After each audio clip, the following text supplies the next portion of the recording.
महाब्रेकिंग राजकारणावर काळाचा घाला. अजित पवारांच्या हेलिकॉप्टरचा भीषण अपघात. बारामती राज्याच्या राजकारणातून एक सुन्न करणारी बातमी समोर येत आहे.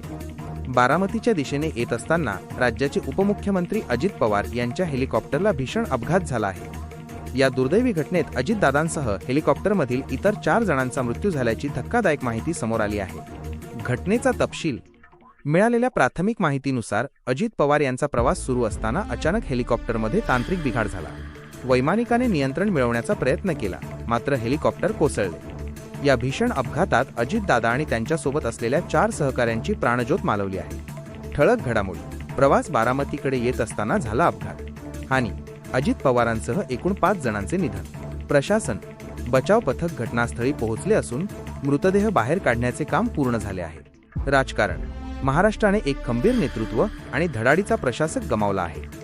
प्रशासकीय शिस्त आणि विकासाचा ध्यास घेणारा लोकनेता काळाच्या पडद्याआड गेल्याने महाराष्ट्राची मोठी हानी झाली आहे. बारामतीवर शोककळा. आपल्या लाडक्या नेत्याच्या निधनाची बातमी समजताच बारामतीसह संपूर्ण पश्चिम महाराष्ट्रात सन्नाटा पसरला आहे. बाजारपेठा बंद ठेवण्यात आल्या असून कार्यकर्त्यांना मोठा धक्का बसला आहे. राज्यभरातून हळहळ व्यक्त केली जात आहे.